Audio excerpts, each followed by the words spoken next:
नमस्कार, मी गौरव साळवे आपणा सर्वांचं स्वागत करतो मॅथ्स हाऊस या चॅनलवर। आज आपण बघणार आहोत 24 जुलै 2022 रोजी झालेल्या STI मुख्य परीक्षा 2021 मधील अर्थशास्त्र या विषयावरील अर्थशास्त्र या विषयावरील जे प्रश्न आले होते त्याची संभाव्य उत्तरं। तर आपण बघूया पहिला प्रश्न आहे डॉक्टर सी रंगराजन, सीमा आणि बीबीश यांच्यामध्ये ग्रामीण महिलांचा श्रमशक्तीचा सहभाग दर डॅश डॅशमुळे घसरला। यासाठी ऑप्शन दिलेले आहेत। ऑप्शन क्रमांक पहिला बालविवाह आणि वृद्धी दर घटल्याने, दुसरा ऑप्शन आहे शिक्षणाचा परिणाम आणि उत्पन्न परिणाम, तिसरा ऑप्शन आहे शिक्षणाचा परिणाम आणि घटते स्त्री पुरुष प्रमाण आणि चौथा आहे उत्पन्न परिणाम आणि घटता वृद्धी दर। तर 2000 याचं उत्तरापूर्वी आपण एक थोडंसं अनालिसिस करूया। 2009-10 ते 2011-12 या दरम्यान या तिघांनी म्हणजे सी रंगराजन, सीमा आणि बीबीश यांनी एक सर्वे केलेला जो होता वर्कफोर्स डेव्हलपमेंट इन वर्कफोर्स या अन्वये याचं उत्तर आहे ऑप्शन क्रमांक 2। ऑप्शन क्रमांक 2 म्हणजे उत्पन्न परिणाम आणि शिक्षणाचा परिणाम। तर बघूया आपण आपला पुढचा प्रश्न असा आहे की खासगीकरणासंदर्भात घेतलेल्या मालकी विषयक उपायांबाबत खालीलपैकी कोणता पर्याय समाविष्ट नाही, म्हणजे खासगीकरणाबाबत कोणता ऑप्शन याबाबतशी रिलेट करत नाही असं याचा अर्थ होतो। ऑप्शन क्रमांक पहिला आहे सार्वजनिक उद्योगांची मालकी खासगी क्षेत्रांकडे हस्तांतरित करणे, ऑप्शन क्रमांक 2 संयुक्त उपक्रम, तिसरं आहे उद्योग अवसायनता काढणे आणि चौथा आहे भाडेपट्ट्याने देणे। सो सर्वप्रथम काय बघूया, खासगीकरणाबाबत जर का बघायचं झालं तर खासगीकरणामध्ये काय काय येतं। खासगीकरणामध्ये 4 गोष्टी येतात। खासगीकरणामध्ये येतं पहिलं प्रतिराष्ट्रीयकरण, त्याच्यानंतर येतं निर्गुंतवणूक, त्याच्यानंतर येतं अवसायनता आणि मग येतं पब्लिक प्रायव्हेट पार्टनरशिप।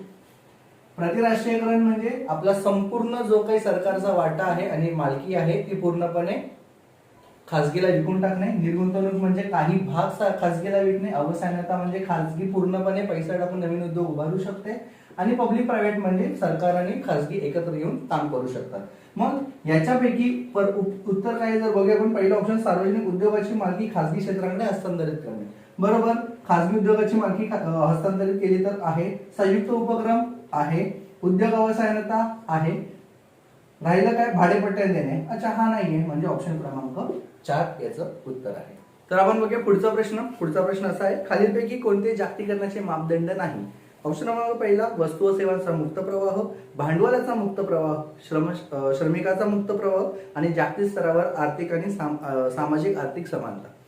तर जागतिकीकरण म्हणजे मुळात काय व्याख्याच आहे की जिथे वस्तूचा, सेवेचा, श्रमाचा आणि भांडवलाचा मुक्त प्रवाह होतो म्हणजे जागतिकीकरण। म्हणजे इथे आपण बघतोय श्रमाचा आहे, सेवेचा आहे, वस्तूचा आहे, श्रमिकाचा आहे, म्हणजेच काय येईल, ह्याचं उत्तर येईल ऑप्शन क्रमांक 4।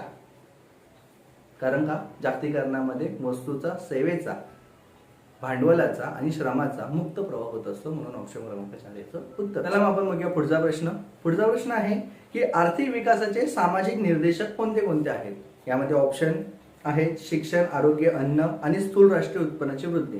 याच्यावरून आपल्याला 4 ऑप्शन दिलेले आहेत, फक्त ड, अब, क, अब, ड आणि यापैकी सर्व। आता इथे आपल्याला विचारलंय आर्थिक विकास। आता 2 प्रकारचंही असतं, आर्थिक विकास आणि आर्थिक वृद्धी। जेव्हा आर्थिक विकास हा गुणात्मक असतो आणि आर्थिक वृद्धी हा संख्यात्मक असतो। मग जेव्हा आर्थिक वृद्धीकडे बघायचं असतं तेव्हा आपण वार्षिक आपली जी वाढ होत असते जीडीपी मध्ये ती म्हणजे आपण वार्षिक जे काही आर्थिक वृद्धी आहे ती त्यामधनं मोजतो। पण जेव्हा आपल्याला आर्थिक विकास मोजायचा असतो तेव्हा तो गुणात्मक असतो, म्हणजे देशामध्ये दारिद्र्य कमी झालं, बेरोजगारी कमी झाली, तर हे सगळं आरोग्य सुधारलं, शिक्षण सुधारलं, तर हे सगळं काही ह्या आर्थिक विकासाशी संबंधित आहे। मग आपण बघूया यामध्ये शिक्षण, मगाशी बोललो आर्थिक विकासामध्ये शिक्षणामध्ये सुधारणा झाली पाहिजे, आरोग्यामध्ये सुधारणा झाली, म्हणजे शिक्षण आणि आरोग्य तर येणारच, बरोबर। यामध्ये जर का आपण बघितलं, आपल्याला जर का सरळ आपण ड बघितलं तर ड मध्ये आपल्याला काय कळतंय की स्थूल राष्ट्रीय उत्पन्नात वृद्धी। जेव्हा आपल्याला जीडीपी किंवा राष्ट्रीय उत्पन्नातली वृद्धी दिसते तेव्हा तो हमखास हा आर्थिक वृद्धीबाबत चा इंडिकेटर असतो, निर्देशक असतो. म्हणून ह्याच्यामध्ये ऑप्शन ड येणारच नाहीये. मग जिथे जिथे ड आहे तो ऑप्शनच रद्द होऊन जाईल. म्हणजे 1 रद्द झाला, 3 रद्द झाला, 4 रद्द झाला. म्हणजे आपलं उत्तर येईल ऑप्शन क्रमांक 2. ज्याच्यामध्ये उत्तर आहे अ, ब, क. शिक्षण, आरोग्य आणि अन्न हे आपले आर्थिक विकासाचे निर्देशक आहेत. तर मग या पुढचा प्रश्न असा आहे की भारताच्या नियोजन प्रक्रियेत पारदर्शक भूमिका पार पाडणारी जनता योजना कोणती आणि कोणी मांडली? ओके, तर पारदर्शकता आणणारी योजना जनता योजना होती. त्यासाठी ऑप्शन आहेत. पहिला श्रीपाद नारायण, दुसरा आहे 8 उद्योगपती, तिसरा आहे मानवेंद्रनाथ रॉय आणि चौथा आहे राष्ट्रीय नियोजन आयोग. तर आपण जर का अनालिसिस केलं तर पहिलं श्रीपाद नारायण यांनी कोणती योजना मांडलेली? गांधी योजना मांडलेली. त्याच्यामुळे हा ऑप्शन बाद झाला. 8 उद्योगपतींची योजना, आदित्य बिर्ला योजना आपण जिला बोलतो, मुंबई योजना बोलतो, जिथे उद्योगपतींनी एकत्र येऊन तयार केलेली योजना, म्हणजे हाही ऑप्शन बाद झाला. तिसरा मानवेंद्रनाथ रॉय, हे बरोबर उत्तर आहे. मानवेंद्रनाथ रॉय यांनी जनता योजना मांडली. याच्या व्यतिरिक्त अजून एक योजना आहे, ती म्हणजे सर्वोदय योजना, जी जयप्रकाश नारायण यांनी मांडली. ऑप्शन क्रमांक 4 राष्ट्रीय नियोजन आयोग, हा एक आयोग म्हणून स्थापन झालेला होता. यांनी पंचवार्षिक योजना राबवायला सुरुवात केलेली होती. तर याचं बरोबर उत्तर आहे ऑप्शन क्रमांक 3.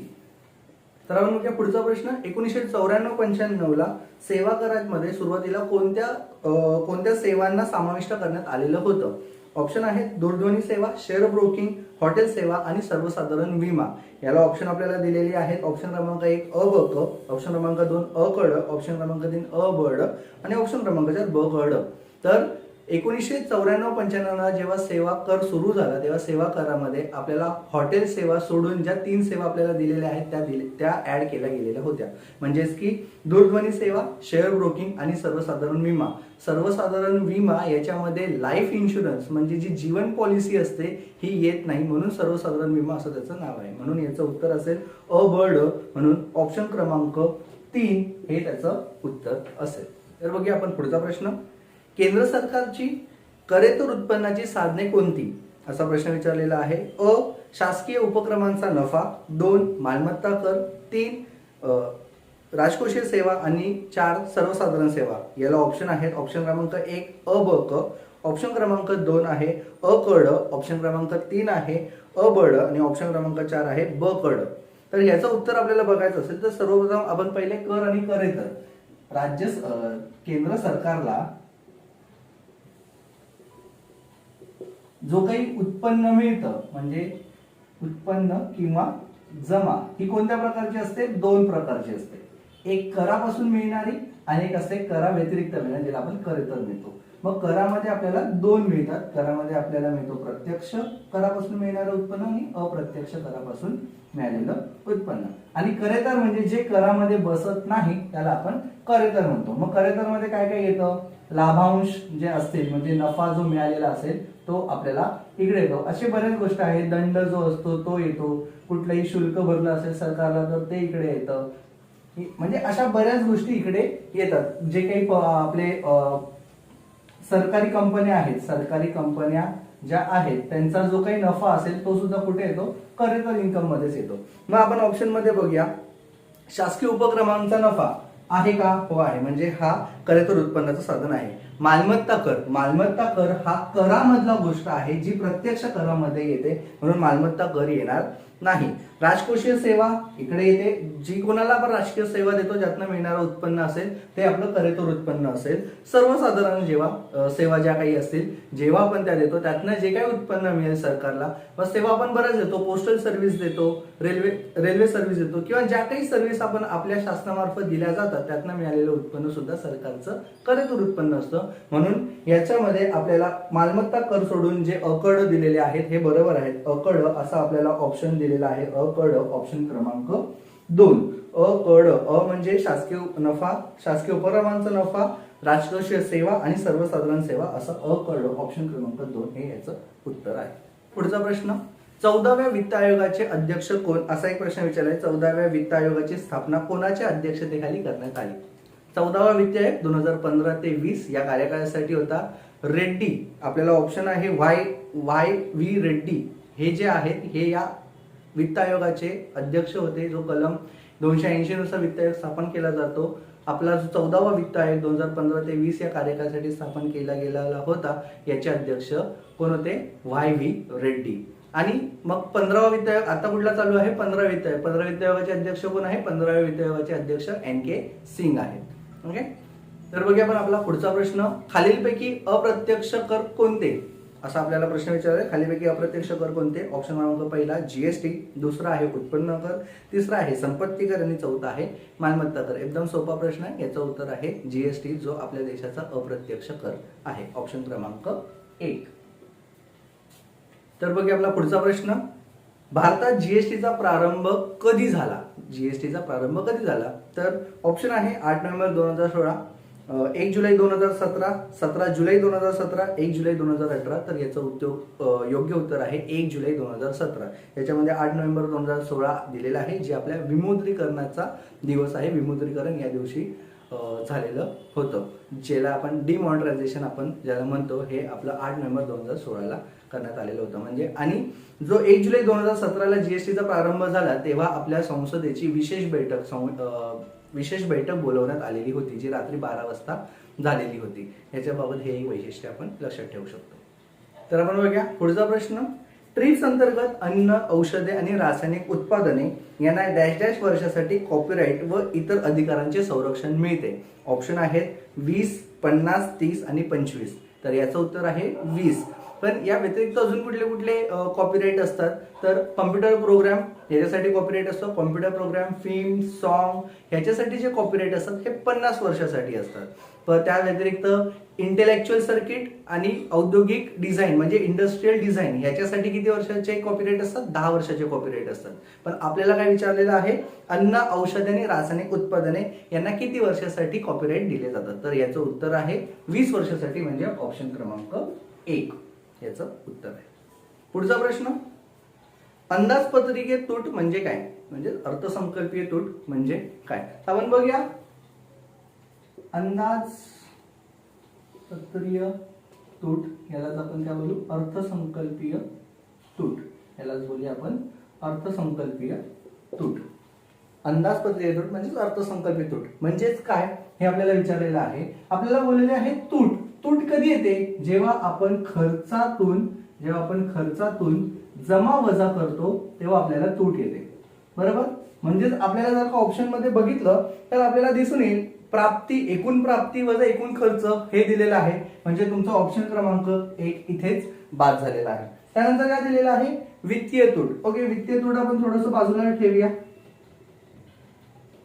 तिसरं बघूया आपण काय दिलेलं आहे? महसुली प्राप्ती वजा खर्च. पुन्हा प्राप्ती वजा खर्च म्हणजे जमा वजा खर्च त्यांनी दिलेला आहे. पण तूट कधी येते? खर्च वजा जमा येतो तेव्हा येते. म्हणजे ते तुमचा ऑप्शन क्रमांक 3 पण बाद झालाय, कारण का प्राप्ती वजा खर्च दिलेला आहे, जमा वजा खर्च दिलेला आहे आणि जमा वजा खर्चातून आपल्याला अधिक्य मिळतं, आपल्याला तूट नाही मिळत. म्हणून तुमचा ऑप्शन क्रमांक 3 सुद्धा बाद येईल. आणि ऑप्शन क्रमांक 4 प्राथमिक तूट. प्राथमिक तूट कधी येते? प्राथमिक तूट कधी येते विद्यार्थी मित्रांनो? जेव्हा आपण राजकोषीय तुटीतून जेव्हा आपण व्याज देयता, जे काही आपण वर्षाला व्याज देतो ना, हे मायनस करतो तेव्हा आपल्याला प्राथमिक तूट मिळते. जेव्हा आपण राजकोषीय तुटीतून व्याज देयता वजा करतो तेव्हा आपल्याला काय मिळते? प्राथमिक तूट मिळते. म्हणजे तुमचा हा ऑप्शन बाद झाला, हा ऑप्शन बाद झाला आणि हा पण ऑप्शन बाद झाला. म्हणजे तुमचं उत्तर असेल वित्तीय तूट. वित्तीय तुटीला दुसरं नाव आहे राजकोषीय तूट. म्हणून तुमचं योग्य उत्तर काय असेल? ऑप्शन क्रमांक 2 वित्तीय तूट. पुढचा प्रश्न. खर्च व्यवस्थापन आयोग म्हणजेच EMC एक्सपेंडिचर मॅनेजमेंट कमिशन, खर्च व्यवस्थापन आयोगाची स्थापना कोणत्या वर्षी करण्यात आली? तर कोणत्या वर्षी करण्यात आली? 2014ला सप्टेंबर 2014 मध्ये EMC ची स्थापना करण्यात आली. म्हणजे ऑप्शन क्रमांक 2 2014 हे तुमचं उत्तर असेल. पुढचा प्रश्न. खालीलपैकी कोणते घटक प्रादेशिक असमतोलाचे निर्देशक आहेत? खालीलपैकी कोणते घटक प्रादेशिक असमतोलाचे निर्देशक आहेत? आपण बघूया. अ निव्वळ राज्यांतर्गत उत्पन्न, ब निव्वळ राज्यांतर्गत दरडोई उत्पन्न, क निर्गुंतवणुकीचे कल आणि ड पायाभूत सुविधांची असमानता. याला आपल्याला पर्याय उत्तर दिलेली आहेत. ऑप्शन क्रमांक 1 आहे फक्त अ, ऑप्शन क्रमांक 2 आहे फक्त अ आणि ब, ऑप्शन क्रमांक 3 आहे फक्त ब आणि 4 आहे यापैकी सर्व. तर प्रादेशिक असमतोलाचं निर्देशक हे दरडोई उत्पन्न असतं. दरडोई उत्पन्न. मग याच्यामध्ये दरडोई उत्पन्नासाठी एकच आपल्याला ऑप्शन आहे, निव्वळ राज्यांतर्गत दरडोई उत्पन्न. म्हणजे ऑप्शन क्रमांक 3 फक्त ब हे त्याचं उत्तर असेल, कारण का ऑप्शन क्रमांक 3 मध्ये फक्त ब दिलेलं आहे. दरडोई उत्पन्न हे नेहमी प्रादेशिक असमतोलाचा निर्देशक असतो. ठीक आहे, म्हणून तुमचं उत्तर असेल फक्त 3, फक्त दरडोई उत्पन्नाचा ऑप्शन जो आहे तो ब वाला. सो फक्त ब म्हणजे तुमचा ऑप्शन क्रमांक 3 हे तुमचं उत्तर असेल. तर बघूया पुढचा प्रश्न. खालीलपैकी आर्थिक सुधारणांच्या संदर्भात खालील विधाने विचारात घ्या. तर पहिलं विधान आहे विधान अ, स्थूल आर्थिक स्थिरीकरणामध्ये चलनवाढीवरील नियंत्रण, वित्तीय आणि व्यापार तोल यांचा समावेश केला जातो, यांचा समावेश होतो.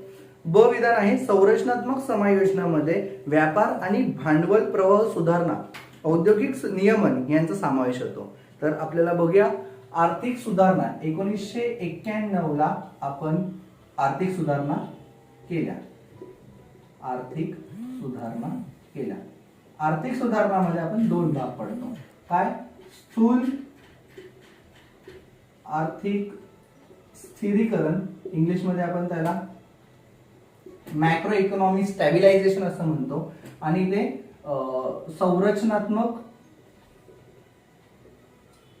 संरचनात्मक सुधारणा असं आपण दुसरं म्हणतो. तर जे आपण स्थूल आर्थिक स्थिरीकरण स्टॅबिलायझेशन करतो, आपण आपल्या इकॉनॉमीला स्टॅबिलाइज, जेव्हा आपल्याकडे 1991 ला संकट आलेलं तेव्हा आपल्याकडे परकीय गंगाजळी नव्हती, तेलाचे भाव वाढलेले, म्हणजे एक प्रकारे आपल्याकडे भाववाढ झालेली होती, परकीय गंगाजळी, व्यापार तोल हे आपलं खूप डेफिसिट मध्ये होतं, कमी प्रमाणात होतं. त्याच्यामुळे या गोष्टींना स्थिर करणं म्हणजे आपलं स्थिरीकरण, मॅक्रो इकॉनॉमिक स्टॅबिलायझेशन. मग त्याने ऑप्शन क्रमांक 1 काय विधान 1 काय दिलेलं आहे, चलनवाढीवर नियंत्रण. तर हे इथे येतं चलनवाढीवर नियंत्रण. ओके, त्याच्यानंतर काय येणार, वित्तीय, म्हणजे आपली तेव्हा तूट जी आहे ती वित्तीय तूट सुद्धा किती होती, हायर लेवलला होती, कारण आपल्याला बऱ्याच मोठ्या प्रमाणात कर्ज घ्यावी लागत होती, कारण आपली तेव्हा बंदिस्त अर्थव्यवस्था होती आणि बंदिस्त अर्थव्यवस्थेमध्ये आपल्या लोकांच्या बेसिक गरजा भागवण्यासाठी सरकार जबाबदार असते आणि अशा गरजा कमी किमतीत द्याव्या लागतात, त्याही सरकारला मोठ्या प्रमाणात खर्च करावा लागतो आणि एका बाजूला विकासही कमी प्रमाणात होत असतो, अशाही बऱ्याच मोठ्या प्रमाणात कर्ज घ्यावी लागतात. म्हणून आपली एका बाजूला तूट पण वाढत होती, कारण का आपला खर्च जास्त होता आणि त्या खर्चासाठी आपण कर्ज पण घेत होतो. त्याचप्रमाणे चलनवाढीवरील नियंत्रण हे आहे, आणि अजून काय आहे, व्यापार तोल संतुलन हे आपल्याला करायचं होतंच. म्हणून आपण जर या गोष्टी केल्या तर आपलं काय येणार होतं, स्टॅबिलायझेशन येणार होतं. आणि संरचनात्मक सुधारणा म्हणजे काय, खौजा. जर का आपण खौजा राबवलं म्हणजे संरचनात्मक सुधारणा केली. यापैकी उदारीकरण केलं म्हणजे संरचनात्मक सुधारणा मोठ्या प्रमाणात केली जाऊ शकते. जेव्हा जेव्हा आपण IMF कडनं वगैरे कर्ज घेतो तेव्हा पहिल्यांदा आपल्याला उदारीकरणासारखी धोरणं राबवावी लागत असतात, ज्याला आपण IMFचं स्ट्रक्चरल ऍडजस्टमेंट प्रोग्राम असं म्हणतो, संरचनात्मक प्रोग्राम असं आपण त्याला IMFचा म्हणतो. तोच आपल्याला पण राबवावा लागला, संरचनात्मक सुधारणा खौजा हेही आपल्याला राबवावं लागलं होतं. म्हणजेच आपली दोन्ही विधाने यामधून आपल्याला कळते की बरोबर आहेत. विधान अ आणि विधान ड दोन्ही योग्य आहेत, आणि आपल्याला त्यांनी काय विचारलेलं आहे, कोणती विधाने योग्य आहेत. सो दोन्ही विधानं अ आणि ब दोन्ही विधानं आपली योग्य आहेत, म्हणजे तुमचा ऑप्शन क्रमांक 3 हे तुमचं उत्तर असेल. तर बघूया आपण पुढचा प्रश्न, जो मागचा प्रश्न बघितला त्यालाच अनुसरून अजून एक प्रश्न या परीक्षेला विचारला गेलेला होता. तो प्रश्न बघूया. समग्र आर्थिक स्थिरीकरण कार्यक्रम हा सरकारने पुढील उपाय योजण्यासाठी राबविला. तर आपण काय बघितलं, स्थिरीकरण, स्टॅबिलायझेशन. आपण इकडे बघितलेलं मगाशी की आर्थिक सुधारणांमध्ये आपण स्थूल आर्थिक किंवा मॅक्रो इकॉनॉमीचं स्थिरीकरण, मॅक्रो इकॉनॉमिक स्टॅबिलायझेशन मिळालं, आणि इकडे आपण बघितलेलं संरचनात्मक सुधारणा. आणि आपल्याला इकडे काय विचारलेलं आहे, स्थिरीकरण, स्टॅबिलायझेशन. मग स्टॅबिलायझेशन साठी मगाशी आपण काय बघितलं, भाववाढीवर नियंत्रण ठेवायचं आहे का, हो ठेवायचं आहे. अजून काय बघितलेलं आपण, तुमची वित्तीय तूट जी आहे त्यामध्ये सुधारणा करायची आहे का, हो. म्हणून बघितलं आपण वित्तीय तूट भरून काढणे हा दुसरा आहे, आणि व्यापार तोलची स्थिती सुधारणे, अशा आपण 3 विधानं बघितलेली होती. मग इथे आहे का तुमच्या ऑप्शन मध्ये काय काय आहे, अकड, बकड, बक आणि अड. आता या सगळ्यामध्ये तुम्हाला आपण जे मगाशी बघितलं याच्यामध्ये हे जे आपण आतापर्यंत वाचलं यापैकी जे 3 विधानं जी होती की आपल्याला एक 4 विधानं टोटल दिलेली आहेत त्या ऑप्शन मध्ये. अ, सोने आयातीवर नियंत्रण, ब, भाववाढीवर नियंत्रण, क, वित्तीय तूट भरून काढणे आणि ड, व्यापार तोलातील स्थिती सुधारणे. ही आपल्याला 4 विधानं दिलेली आहेत. आणि आपण मगाशी जेव्हा स्थिरीकरण किंवा स्टॅबिलायझेशन बघितलं तेव्हा आपण त्यामध्ये बघितलं की भाववाढीवर नियंत्रण ठेवायचं आहे, व्यापार तोल भरून काढायचा आहे आणि वित्तीय तुटीमध्ये सुधारणा करायची आहे. हेच आपण बघितलेलं, म्हणून ही 3 विधानं इकडे बरोबर येतील, शंका नाही यामध्ये. आणि इकडे आपण बघितलेलं मागच्या वेळी काय बघितलेलं, संरचनात्मक सुधारणा, ज्याच्यामध्ये आपण उदारीकरण हे महत्वाचं आणि एलपीजी या गोष्टी बघितलेल्या होत्या. म्हणजे ह्याच्यामध्ये भाववाढीवर नियंत्रण, वित्तीय तूट भरून काढणे आणि व्यवहार तोलातील सुधारणा हे बघितलेलं आहे. म्हणजे ब, क, ड हे तुमचं उत्तर असेल. ऑप्शन क्रमांक 2 हे या प्रश्नाचं उत्तर असेल. ऑप्शन क्रमांक 2 ब, क, ड. पुढचा प्रश्न, सन 2015 मध्ये जागतिक व्यापार संघटनेची म्हणजे वर्ल्ड ट्रेड ऑर्गनायझेशनची 10वी मंत्री परिषद कोठे भरली? ओके, तर कुठे भरलेली होती यासाठी ऑप्शन दिलेले आहे. ऑप्शन क्रमांक 1 हाँगकाँग, 2 सिंगापूर, 3 नैरोबी, 4 इंडोनेशिया. तर त्यांची 10वी परिषद 2015ला डिसेंबर 2015ला कुठे भरली? नैरोबीला भरली. म्हणून याचं उत्तर आहे ऑप्शन क्रमांक 3 नैरोबी. 10वी मंत्री परिषद कुठे भरली? नैरोबी इथे भरलेली होती. पुढचा प्रश्न बघूया आपण. खालीलपैकी कोण निर्यातदारांना कर्ज देण्यासाठी किंवा देण्यामधील जोखीमासाठी बँकांना विमा संरक्षण देते? काय आहे प्रश्न?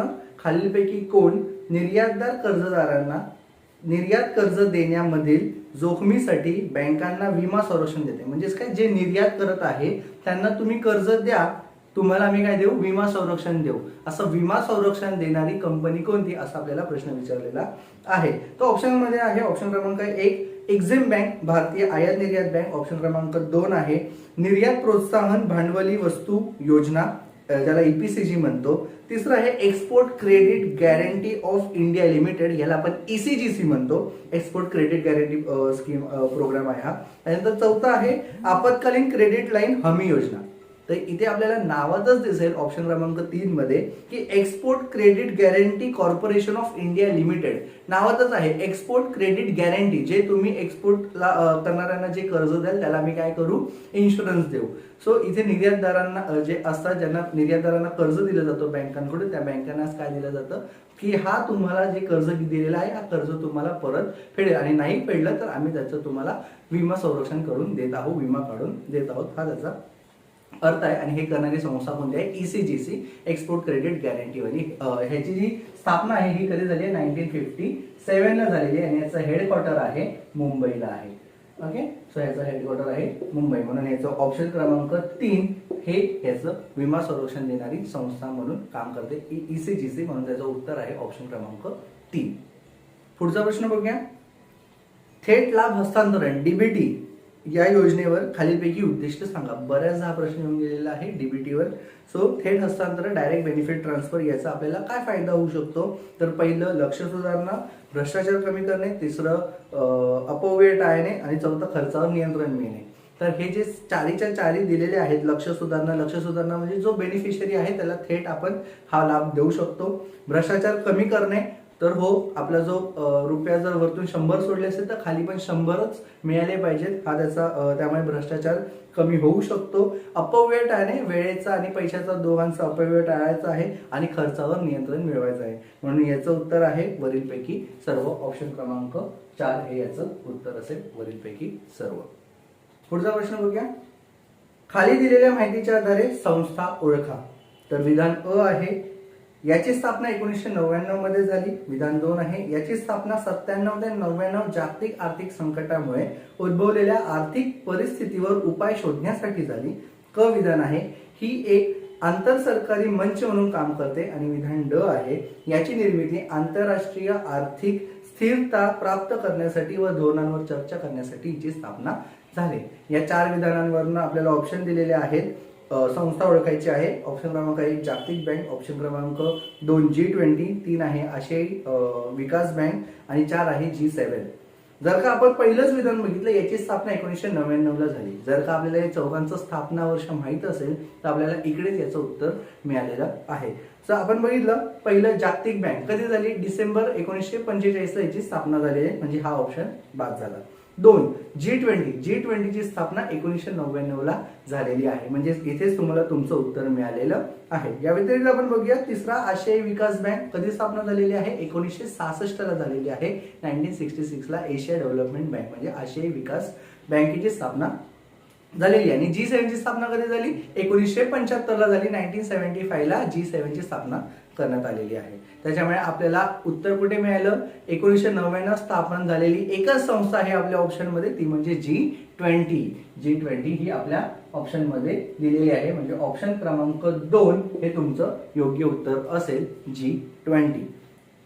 पुढचा प्रश्न बघूया.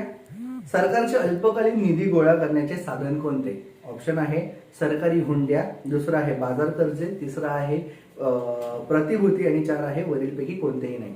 तर आपण काय, सरकारी हुंड्या म्हणजे ट्रेजरी बिल जे आपल्याला 14 दिवस ते 91 दिवसापर्यंत या हुंड्या असतात. त्या व्यतिरिक्त आहे बाजार कर्जे म्हणजे मार्केट लोन जे आपण दीर्घकालीन पण असतात आणि अल्पकालीन पण असतात. आणि प्रतिभूती म्हणजे गव्हर्नमेंट सिक्युरिटीज, आणि गव्हर्नमेंट सिक्युरिटीज मध्ये गव्हर्नमेंट बॉन्ड्स वगैरे यामध्ये ऍड होतात. आणि गव्हर्नमेंट बॉन्ड्स हे शक्यतो दीर्घकालीन असतात, त्याच्यामुळे गव्हर्नमेंट बॉन्ड्स ऑप्शन बाद झाला. बाजार कर्जे दीर्घकालीन सुद्धा असतात. तर सरकारी हुंड्या म्हणजे ट्रेजरी बिल्स हे जे आहेत जे आपल्याला कमी कालावधीसाठी सरकारला निधी गोळा करून देऊ शकतात. म्हणून याचं उत्तर असेल ऑप्शन क्रमांक 1, सरकारी हुंड्या, ट्रेजरी बिल्स आपण ज्याला म्हणतो. आपण पुढचा प्रश्न, दुसऱ्या पंचवार्षिक योजनेच्या आखणीच्या वेळी डॅश डॅश यांनी वेतन वस्तू प्रतिमानावर भर दिला. ऑप्शन क्रमांक आहे CN वकील आणि ब्रह्मानंद, 2 आहे पटेल व भगवती, 3 आहे वकील आणि महालनोबिस आणि 4 आहे ब्रह्मानंद आणि भगवती. आता हा जो प्रश्न आहे हा प्रश्न आपल्याला बघावा लागेल नीट. इथे दिले दुसरी पंचवार्षिक योजना आणि पुढे दिले वेतन वस्तू प्रतिमान. आता दुसऱ्या पंचवार्षिक योजनेमध्ये भांडवली वस्तू प्रतिमान असं आपल्याला महालनोबिस यांनी सांगितलेलं होतं. आणि जे त्यांनी सांगितलेलं आहे की वेतन वस्तू प्रतिमान, आता वेतन वस्तू प्रतिमान हे जे मॉडेल आहे वेजेस गुड्स मॉडेल हे आपल्याला 7व्या पंचवार्षिक योजनेमध्ये होतं. मग जर का आपण बघितलं दुसरी पंचवार्षिक योजना बघितली तर आपल्या सर्वांना माहिती आहे दुसऱ्या पंचवार्षिक योजनेचं जे मॉडेल होतं ते महालनोबिसांचं होतं. पण महालनोबिसांचं मॉडेल हे कॅपिटल गुड्स होतं म्हणजे भांडवली वस्तू प्रतिमान होतं.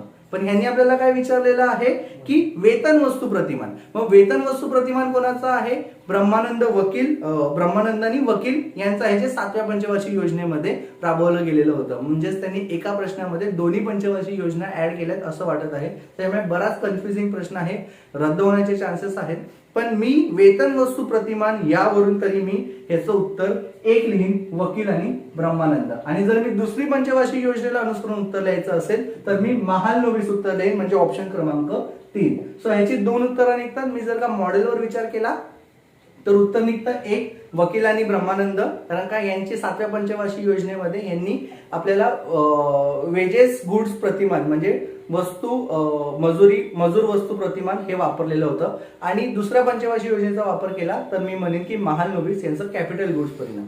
म्हणजे ह्याचा प्रश्न निदान असा पाहिजे होता दुसऱ्या पंचवार्षिक योजनेमध्ये डॅश डॅश यांनी कोणतं कॅपिटल गुड्स मॉडेल वापरलं म्हणजे भांडवली वस्तू प्रतिमान वापरलं तर मी 100% याचं उत्तर काय लिहिलं असतं? 3 लिहिलं असतं. पण इथे कन्फ्युजन आहे की दुसऱ्या पंचवार्षिक योजनेमध्ये वेतन वस्तू प्रतिमान असं विचारलेलं आहे आणि वेतन वस्तू प्रतिमान विचारल्यामुळे मी इथे बोलेन की इथे वकील आणि ब्रह्मानंद हे 7व्या पंचवार्षिक योजनेमध्ये जे मॉडेल मांडलेलं होतं वेतन वस्तू प्रतिमान ते येईल. म्हणजे एकतर याचं उत्तर 1 असेल किंवा एकतर 3 असेल. पण मी तर सांगेन याचं उत्तर काहीच नसेल. हा जो प्रश्न आहे हाच बाद झाला पाहिजे.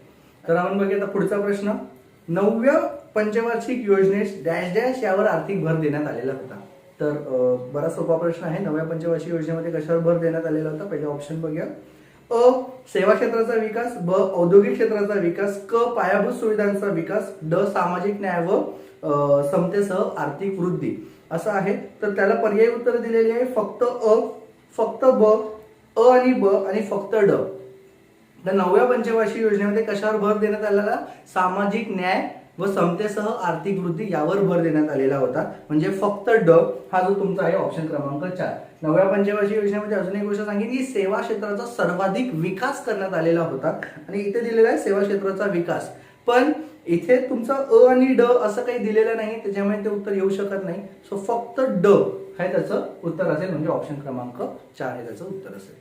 तर आपण बघूया आता पुढचा प्रश्न, खालीलपैकी कोणी बहुआयामी दारिद्र्य निर्देशांक सादर केला आहे, म्हणजे मल्टी डायमेन्शनल पॉवर्टी इंडेक्स, बहुआयामी दारिद्र्य निर्देशांक. ऑप्शन आहे पहिला जागतिक बँक, दुसरा आहे मानव विकास अहवाल 2010, तिसरा आहे नियोजन आयोग, चार आहे भारतीय रिझर्व्ह बँक आरबीआय.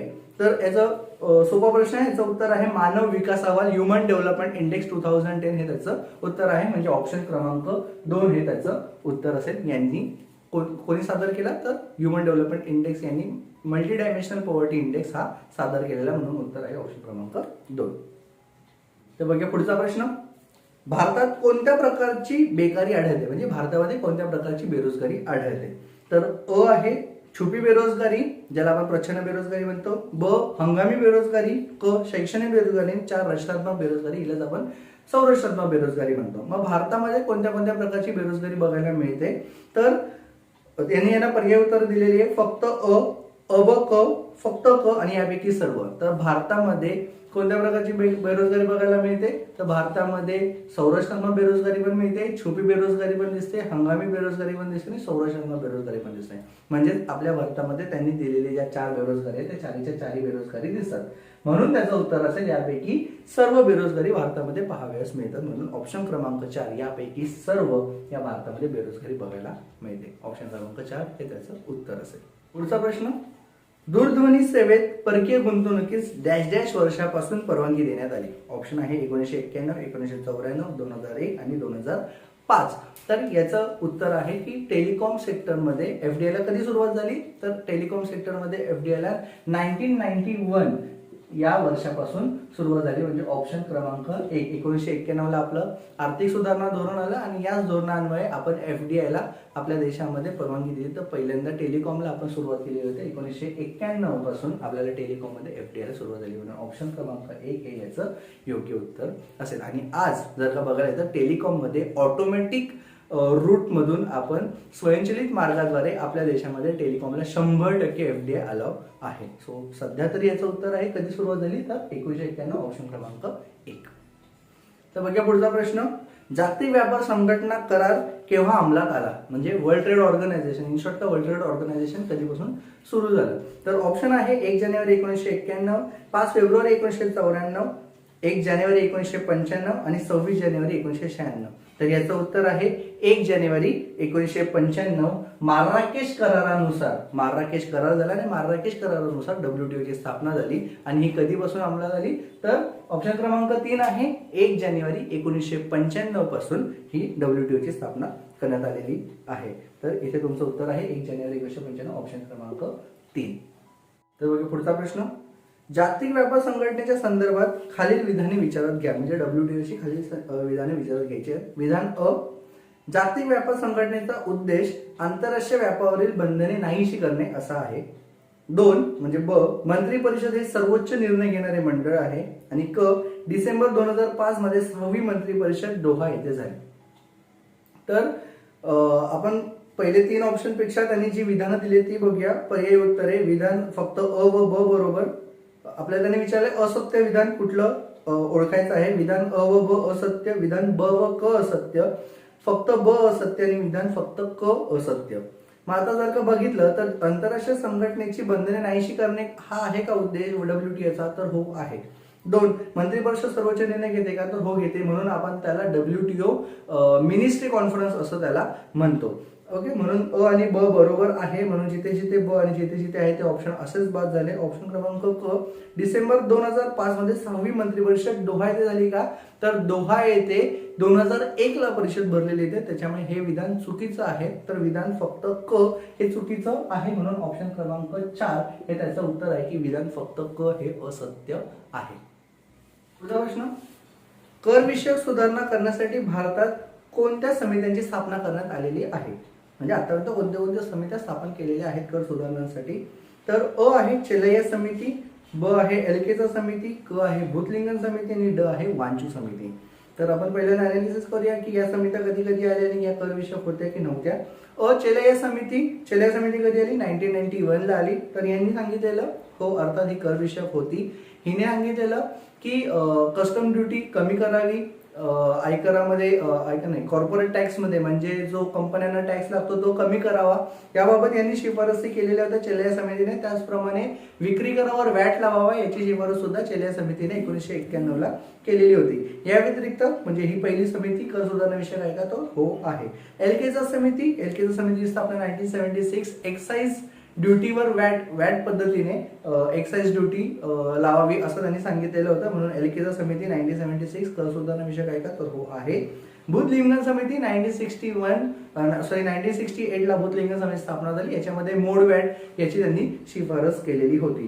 वांचू समिती ही प्रत्यक्ष करासंदर्भात ही वांचू समिती स्थापन केली. तसेच टॅक्स रिटर्न याबाबत सुद्धा त्यांनी वांचू समितीने शिफारस केलेली, म्हणजे या चारी समित्या काय आहेत, कर सुधारणा विषयक आहेत. म्हणून याचं उत्तर आहे यापैकी या सर्व समित्या कर सुधारणा विषयक आहेत. या कर सुधारणा विषयक काय आहेत, रिलेटेड आहेत. कर सुधारणा विषयक रिलेटेड असणाऱ्या समित्या कोणत्या, तर चारी या वांचू, भूतलिंगम समिती आणि एलकेचा समिती या चारी समित्या कर सुधारणा विषयक आहेत.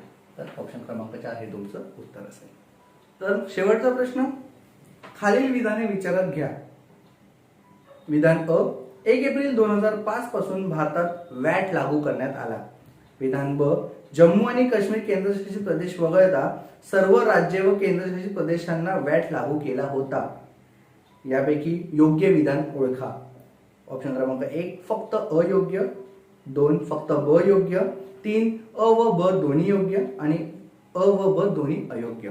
आता पण थोडं अनालिसिस केलं तर आपण काय बघू शकतो, विजय केळकर समिती आलेली होती. विजय केळकर समिती 2002 ला आलेली होती. या 2002 ला आलेल्या समितीने वॅटची शिफारस केली, म्हणजे विक्री करावर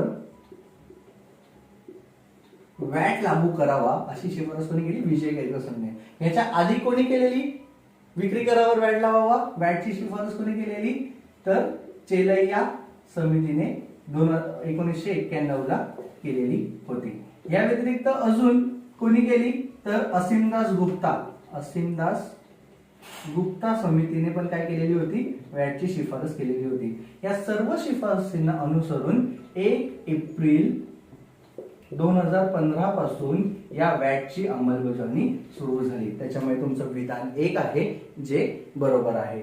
या व्यतिरिक्त दुसरं विधान काय आहे की जम्मू काश्मीर केंद्रशासित प्रदेश वगळता सर्व राज्य व केंद्रशासित प्रदेशांना वॅट लागू केला होता.